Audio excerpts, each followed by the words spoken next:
Silence, his greatest weapon. In the heart of an empire that stretched farther than the horizon, power was measured not in gold nor in armies, but in the weight of words. Ministers filled the royal court with noise, endless debates, polished lies, and half-truths crafted to please the throne. Generals argued over maps that bled with ink and ambition. But amidst the chaos, one figure remained still: the emperor. His eyes alone ruled the room. He did not command attention. Attention bent toward him. Those who stood before him quickly learned that his quiet was not absence. It was dominance. When others roared, he listened. When they pleaded, he waited. Every second of his silence stretched like a blade, cutting deeper than any reprimand could.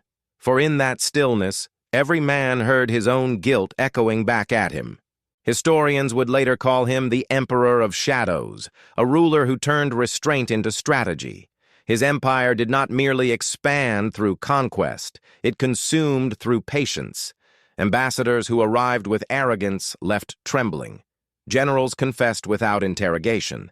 Enemies surrendered before the first arrow was loosed. No chronicler could truly understand how he ruled without words. Was it divinity? Madness? Or something more human? A profound understanding of fear. For what men feared most was not punishment. It was uncertainty. And the emperor mastered uncertainty like an artist controls light and darkness. In silence, he created reflection. In quiet, he provoked confession. His stillness became a battlefield where the enemy's mind destroyed itself. What kind of power is that? To dominate without speaking. To crush rebellion without raising your voice. To make loyalty feel like survival. This is not just the tale of an emperor lost to time. It is a dissection of control, a reminder that influence does not always roar. Sometimes it whispers. Sometimes it watches.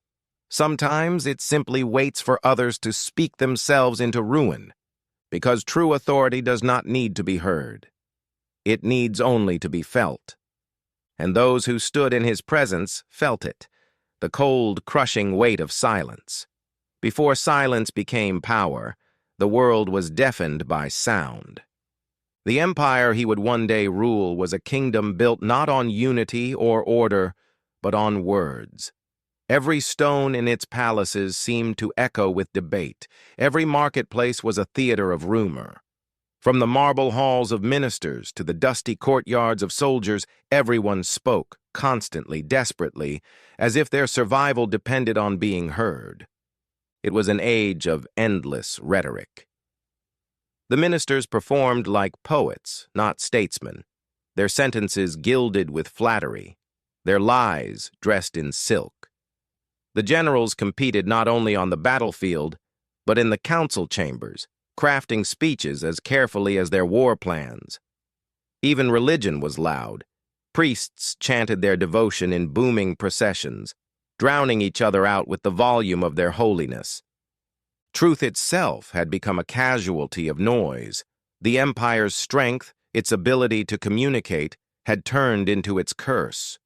Every faction had its voice, and every voice demanded dominance. The emperor who ruled before him was a man enslaved by sound, convinced that command required constant proclamation. He thundered orders from his golden throne, believing that volume was authority. Yet the louder he shouted, the less his empire listened. Noise became the empire's bloodstream, pulsing through every corridor, infecting every mind.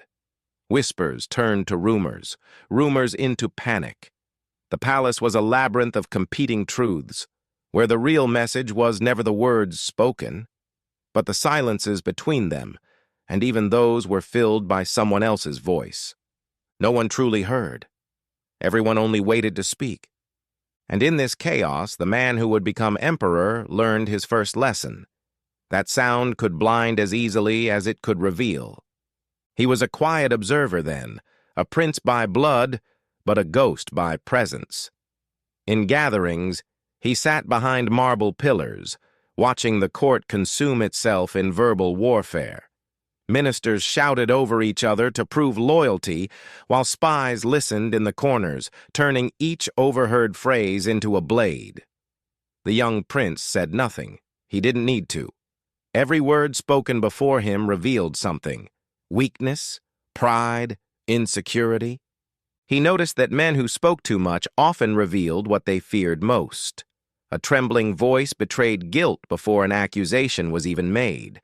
A quick defense exposed hidden crime. And in a world that worshipped speech, the one who said nothing was invisible and therefore untouchable. Silence became his disguise. The empire mistook his quiet for simplicity. They called him the Mute Prince, a background figure destined to fade behind louder personalities. But silence, in a world addicted to sound, is never neutral. It is an interruption, and interruptions draw attention. Ministers found themselves glancing toward him mid-sentence, uncertain why the weight of his gaze made their rehearsed lines falter. The louder they became, the smaller they felt beside him. As the empire's councils grew more frenzied, so did its decay. Policies were born out of pride, not logic. Wars were declared because a general's voice happened to echo louder in the chamber. In diplomacy, ambassadors competed to out-talk one another until entire treaties collapsed beneath the exhaustion of argument. The noise became not just a sound, but a sickness. People mistook motion for progress, words for wisdom. Every conversation was a performance, every opinion a weapon. Even the peasants mimicked their rulers, gossiping with the same feverish energy that infected the court. The nation's capital, once known for its architecture, became infamous for its echo, a city that never slept, because silence itself had been outlawed by custom. Yet beneath that suffocating clamor, the quiet prince began to form his empire within an empire, one that required no army, no speech, and no allegiance but to observation. He learned that when everyone speaks, the truth hides in the pauses. When everyone shouts, the real power belongs to whoever can still hear. He became fluent not in language, but in the psychology of sound. He could hear lies in tone, ambition in pitch, treachery in rhythm. He listened so deeply that he could feel a man's intention before his mouth even opened. While others fought to dominate the conversation, he ruled the silence that followed it. When his father's rule finally collapsed under the weight of its own noise, assassinated by advisors who could no longer hear reason, the court erupted in chaos. Every noble, general, and minister rushed to fill the vacuum with their voices, claiming legitimacy through noise. But the prince did not compete. He simply remained still. And for the first time in living memory, silence entered the throne room. It was disorienting. Ministers who had spent their entire lives speaking to be noticed now found themselves speaking to someone who didn't respond. The silence made them uncomfortable, then nervous, then afraid. They began filling it with more words, trying to decode the stillness as if it were a riddle. And in doing so, they revealed everything: alliances, betrayals, ambitions, all without the emperor saying a single word. The court had been trained to expect noise as a signal of control. But silence? Silence was new. It was unpredictable. It stripped them of their usual weapons: persuasion, rhetoric, deception. Because you can lie to noise, you cannot lie to silence. It became a kind of invisible mirror. Every man who stood before him saw not the emperor, but his own reflection. The anxious minister heard judgment in the quiet. The arrogant general heard defiance. The guilty noble heard condemnation. The silent spoke their own fears back to them. And so the empire, once ruled by the loudest, slowly bent to the quietest. The transformation was subtle at first. Debates grew shorter. Arguments ended mid-sentence. Servants began whispering, unsure of what might echo. Within months, the palace changed in nature. The same marble halls that once shook with constant shouting now carried a haunting stillness, broken only by the sound of footsteps or the turning of a page. But beneath that quiet, something deeper stirred. Respect, perhaps, but also terror. The emperor's silence became legend. Courtiers began to speak of it as a divine sign, the silence of gods who listen before they act. Others whispered that he could read thoughts, that he saw betrayal before it was spoken. Even his enemies across the borders began to fear meetings with him, describing the experience as being judged by the absence of sound. Silence, once mistaken for weakness, had become the empire's new language of power. It reshaped diplomacy, altered politics, and transformed culture itself. Ambassadors began arriving with rehearsed speeches, only to abandon them midway, unnerved by his wordless presence. Artists painted him not as a man, but as a shadow surrounded by noise. Philosophers debated the meaning of his quiet. Was it wisdom or madness, a weapon or a wound? Whatever it was, it worked. While other empires crumbled under the weight of their own voices, his endured, not because it was louder, but because it was still. The empire of noise had finally found its silence, and the man who wielded it wielded the world. Before he became the emperor of silence, he was simply a boy, small, unremarkable, and dangerously aware. In the palace of glass and whispers where every smile hid a dagger, his silence was not a choice. It was protection. He was born into a dynasty that devoured itself. Princes poisoned brothers, mothers plotted against their sons, and words were as deadly as steel. To speak was to be heard was to be remembered, and in that world, being remembered was often the first step toward execution. So the boy learned early that survival meant becoming invisible. He sat at the edges of council chambers, pretending to be uninterested while absorbing every tone, gesture, and hesitation.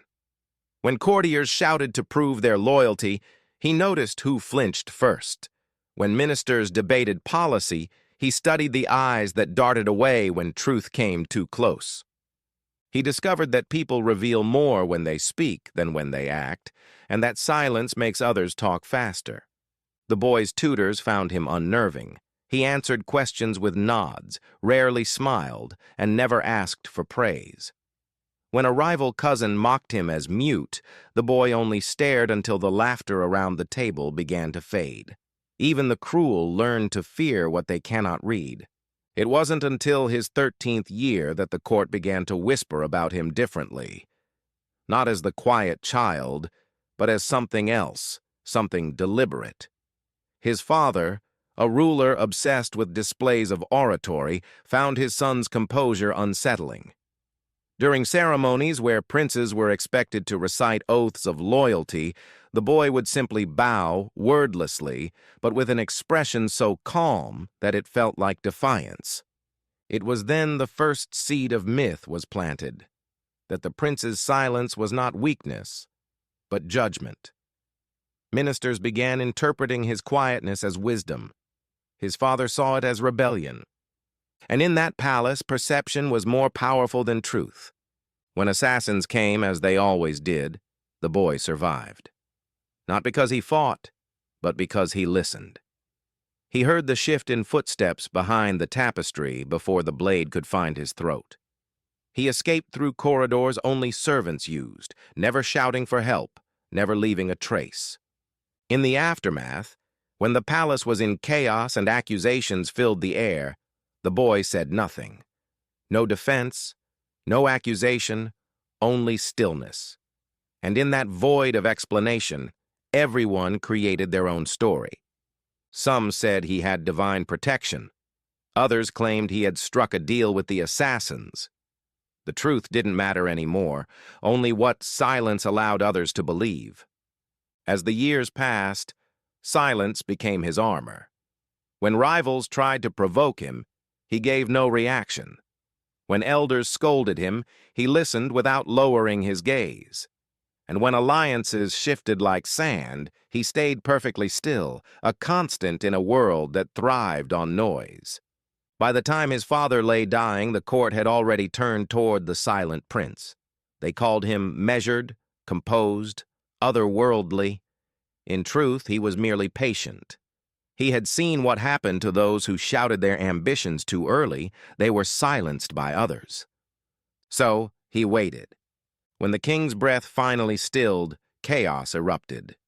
Brothers declared themselves heirs, generals switched sides overnight, and ministers bribed priests to forge omens. The empire had always been loud, but now it screamed. And in the middle of it all, the silent prince did nothing. He held no speech. He made no claim. He simply walked into the throne room, stood before the empty seat, and waited. The generals who came to demand his allegiance hesitated. The priests who came to bless another claimant stopped mid-chant. His silence spread through the chamber like smoke, suffocating words before they could form. For the first time, power did not arrive with the sound of drums or the cry of war banners. It arrived with a pause. One by one, voices fell quiet. One by one, they began to kneel. And when the crown was finally placed upon his head, the courtiers looked for the proclamation, that thunderous speech every ruler gave to announce his reign. But none came. He raised his hand, not to command silence, but to acknowledge that it already existed. That moment was the birth of an empire ruled by stillness. The silent boy had become the silent emperor.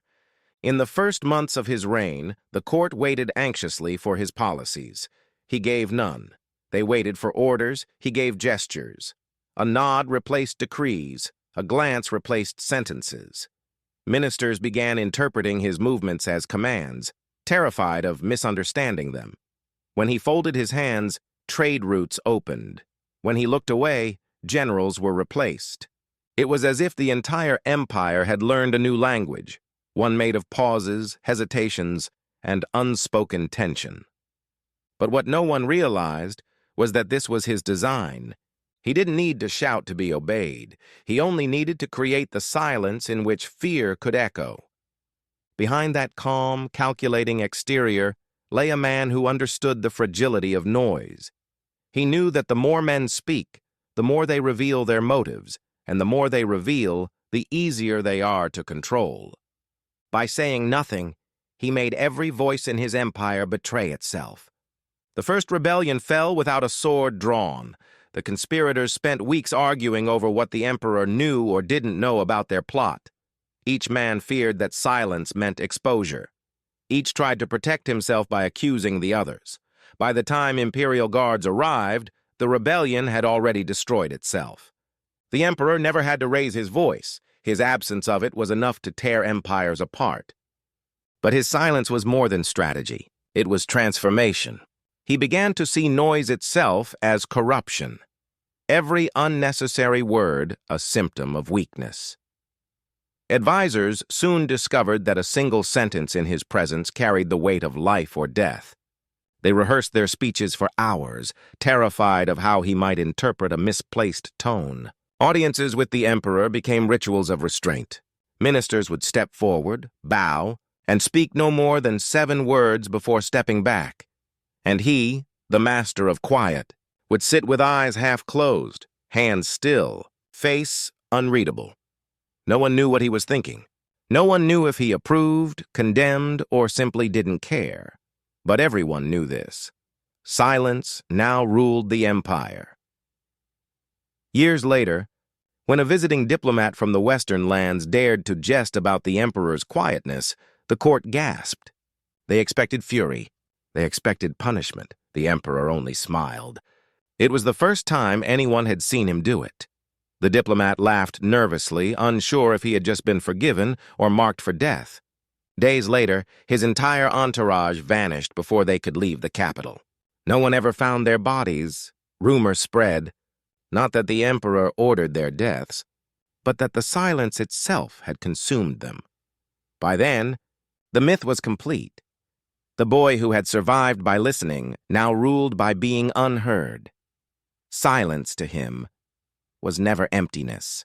It was the space where truth revealed itself, not through words, but through the tremors they left behind. Where others saw quiet as absence, He saw it as the purest form of dominance. The world spoke itself into chaos. He simply waited for it to collapse into his stillness. And so, history would remember him not as the warrior who conquered nations, nor the philosopher who preached peace, but as the emperor who mastered the one art no man could challenge, the power to say nothing and be obeyed by everyone. Silence in most hands is emptiness, but in the emperor's hands it was precision, a psychological blade sharper than any sword. To understand how he ruled without speaking, you must first understand what silence does to the human mind. It isn't peace, it's pressure. When words vanish, the mind scrambles to fill the void. Every person projects their fears, hopes, and insecurities into that space, trying to interpret what isn't there. It's human instinct. People hate uncertainty more than pain. The emperor understood that perfectly.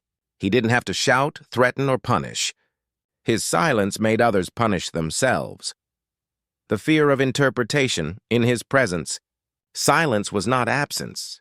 It was a mirror. When a minister spoke, he heard his own voice echoing through the quiet hall, each syllable bouncing back louder in his mind. Without interruption or expression from the emperor, his words began to sound foolish even to himself. By the time he finished, his confidence had already cracked. That was the emperor's genius. He weaponized self-doubt. He knew that when people cannot read you, they begin to read themselves, and they rarely like what they find. Silence forced them to confront their own uncertainty. They began to overthink every gesture, every pause, every faint movement of his eyes. Did a glance to the right mean disapproval? Did a slow blink mean patience or disgust? In that fog of overinterpretation, he didn't need to rule by decree. He ruled by implication. Psychologists today call it projective anxiety, when the lack of response triggers mental projection. In politics, it becomes a weapon. The emperor didn't manipulate people's actions directly. He manipulated the stories they told themselves about him. The illusion of depth. There's a strange truth about silence. The less someone says, the more we assume they know. When a man speaks little, we fill the gap with imagined wisdom. That's how myths are born, not from facts, but from silence between them. The emperor became myth while still alive, not because of what he did, but because no one truly knew what he thought. His stillness became depth. His restraint became genius. And his silence became sacred. Even his most ordinary gestures, the slow movement of his hand across the armrest of his throne, were interpreted as profound signals. Ministers debated for hours what it might mean. Scholars wrote entire essays on his pauses, as if decoding divine scripture. He let them. Because while they searched for meaning, they stopped searching for weakness. And that was the secret. Silence invites mystery, and mystery invites power. Emotional disarmament in arguments. People expect resistance. When you attack someone with words, and they stay quiet, your anger has nowhere to land. It begins to reflect back onto you. That's what made confronting the emperor impossible. His enemies would come to accuse, to challenge, to threaten, and he would simply listen. No reaction, no raised voice, no visible anger. The louder they shouted, the smaller they began to feel. Silence drained emotion from the room. It turned chaos into discomfort, and discomfort into submission. Leaders across history have used versions of this technique, from Stoic philosophers who believed in mastering speech, to monks who practiced sacred quiet as a form of authority. The emperor took it further. His silence wasn't just spiritual, it was strategic. He used it to neutralize opposition, dismantle confidence, and reframe every confrontation as self-exposure. The more his enemies tried to provoke him, the more they revealed themselves. He once sat through an entire council meeting where two generals accused each other of treason. He spoke not a word. When it ended, neither man trusted the other enough to plot again. He hadn't chosen a side. He had simply created an atmosphere where fear chose for him. Silence as a mirror of guilt. Silence has another power. It amplifies guilt. When someone hides wrongdoing, they fear attention. When faced with silence, that fear grows unbearable. The emperor understood that the guilty would often expose themselves when confronted with nothing but a steady gaze. He didn't need torture or interrogation. He just had to wait. There's a recorded account from his court chroniclers of a treasury minister accused of embezzlement. When summoned, the minister was not questioned, merely asked to stand before the throne. The emperor watched him for several minutes without a word. The silence stretched until the man began trembling. Finally, unable to bear the weight of his own conscience, he confessed everything. That was the power of silence. It made people confess not to him, but to themselves. Modern psychology has a term for this too: the discomfort of unstructured attention. When the human mind is faced with unbroken quiet and scrutiny, it begins to fill that void with its deepest fears. The emperor didn't invent that response. He simply understood how to use it better than anyone else in history. The manipulation of perception. To control perception is to control reality.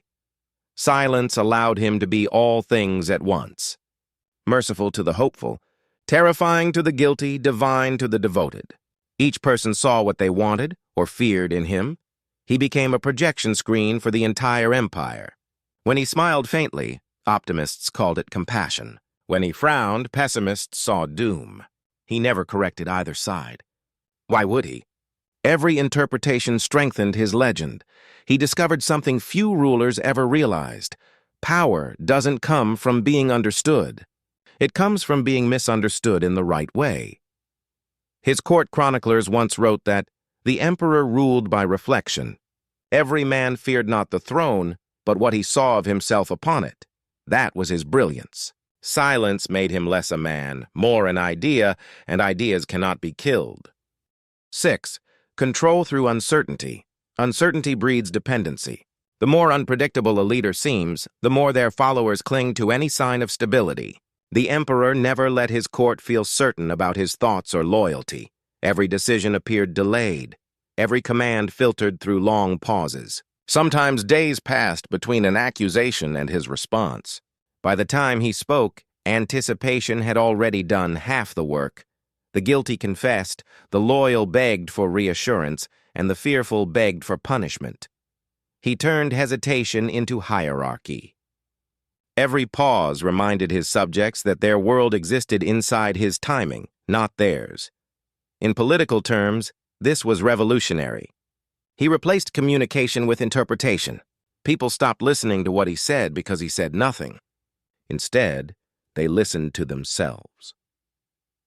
The science of still power modern psychology gives us a language the emperor never had, but instinctively used.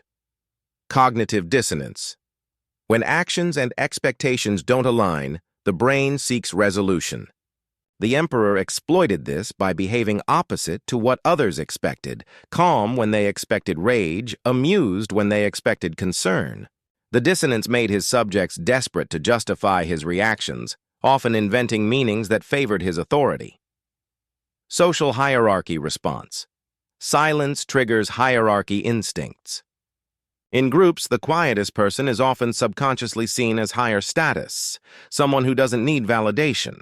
The emperor embodied this principle in every interaction. Emotional contagion, calmness, like fear, is contagious.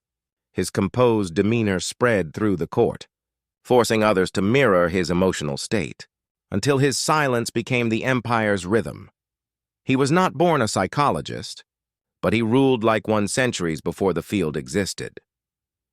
When silence becomes faith over time, his silence took on a spiritual dimension. Priests began describing it as divine restraint, proof that the emperor communicated directly with the heavens, too sacred to waste words on mortals.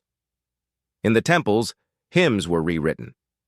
The gods were said to speak through quiet winds, a poetic reflection of his manner. People prayed not for his words, but for his silence, believing that if he said nothing, it meant approval. That was the final stage of his psychological conquest, when power becomes religion.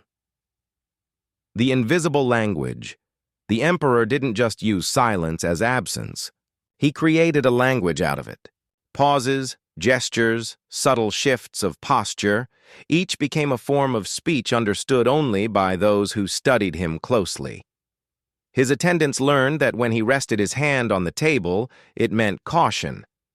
When he turned his head slightly to the left, it meant dismissal. A longer blink could mean forgiveness. This language wasn't documented, yet it shaped the fate of an empire. He had made communication private, his own code of command, and in doing so, made himself irreplaceable. No one could speak like him because no one could not speak like him. The master of the unsaid. By now, silence was no longer a strategy. It was an identity. He didn't just use it. He had become it.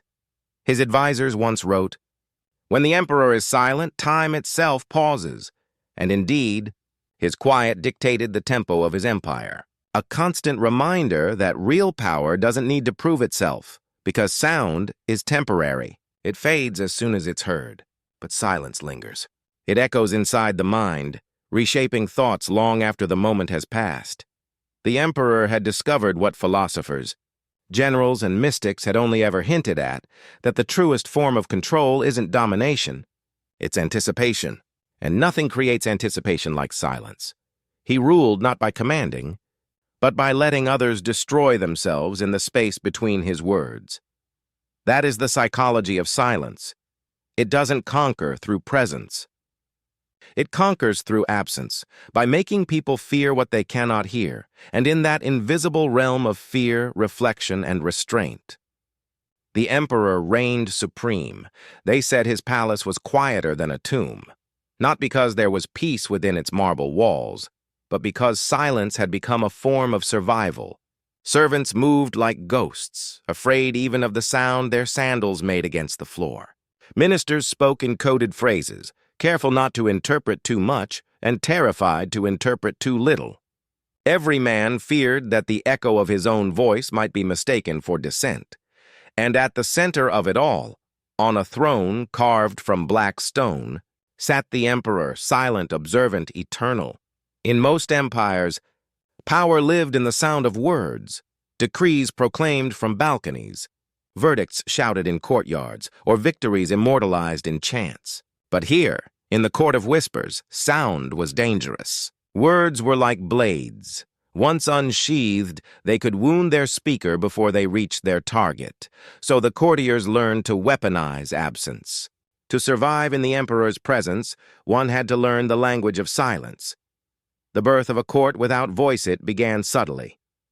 The emperor, still early in his reign, stopped interrupting council meetings. He let his ministers argue, accuse, and defend, never once speaking his own mind. At first, they found it unnerving, then terrifying, because each man began to project his own fears into that void.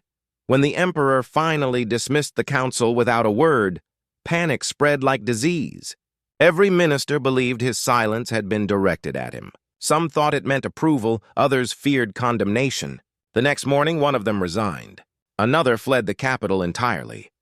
That was the day the emperor discovered something profound. He didn't need to control his court. They would control themselves for him, whispers replace. Words rumor became his voice. A single gesture, the raise of an eyebrow, the turn of his head, birthed a dozen interpretations. When the emperor lingered a moment too long on a document, ministers whispered that someone would soon be executed. If he smiled faintly, the courtiers spent nights wondering whose favor he had chosen. Within months, the palace had transformed into a theater of paranoia. The silence between breaths became the battlefield. Courtiers began eavesdropping on each other, trying to decipher invisible meanings. Scribes forged documents they believed would please the emperor, while spies delivered reports about events that hadn't even happened, just in case silence implied that they should have. The emperor, of course, said nothing, but every act of fear was another brick in the fortress of his authority. The minister's collapse one day. During an audience, a high minister dared to ask for clarification about a royal decree that lacked a signature. The emperor looked at him for several seconds, eyes steady, unblinking, and then simply turned away. The court froze. No guards were summoned. No punishment was issued. Yet everyone in that hall knew something irreversible had happened. The next morning, the minister was found dead in his chambers. Suicide, they said. But the truth was simpler. The emperor's silence had sentenced him, not to death, but to unbearable uncertainty. The other ministers learned from that. They learned to fill the void with obedience. The science of fear modern psychologists would call it negative space manipulation. By saying nothing, the emperor forced others to narrate their own downfall. His court became a mirror maze, every whisper and echo of self-preservation. In the absence of words, the human mind becomes desperate for meaning, and desperate minds make excellent servants. The emperor's silence created a psychological ecosystem where perception mattered more than truth. Ministers began confessing to crimes they never committed. Generals punished themselves before being reprimanded. Even spies invented conspiracies that didn't exist, simply to prove their loyalty. And yet, to the emperor, it was all predictable. He didn't see them as humans anymore, only as patterns of fear. A theater of shadows, as years passed, the palace itself seemed to adapt to this invisible order. Architects designed corridors that distorted sound, so whispers would echo longer than speech. Meeting chambers were built with high ceilings that swallowed noise. Even the emperor's footsteps were padded with silk, so no one could hear him approach. The silence wasn't an absence anymore. It was a presence, a living thing that watched, listened, and waited. Foreign dignitaries who entered the court returned home shaken. One Persian envoy described the experience as conversing with a ghost who commands nations.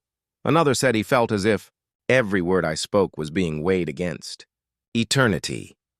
The emperor's silence had transcended mere politics. It had become ritual, religion, whispers as worship priests began preaching that the emperor's silence was divine. That mortal voices were unworthy to disturb his stillness. A new sect emerged, the Order of the Empty Tongue, whose members took vows of silence to honor the ruler. They claimed that every sound in his presence was an act of sacrilege. Soon, silence became a national virtue. Schools taught children restraint instead of rhetoric. Musicians composed pieces with deliberate pauses, believing the gaps held spiritual truth. Even poets began writing verses that ended mid-line, incomplete, as if fearing to finish what could never equal the emperor's silence. The empire's culture itself was reshaped by fear and reverence, until both became indistinguishable. The emperor's isolation, but silence is a double-edged sword. As his court grew quieter, the emperor's world began to shrink. No one dared approach him directly. No one dared speak without trembling. Even the few who loved him, family, advisors, allies, began to vanish behind the veil of reverence.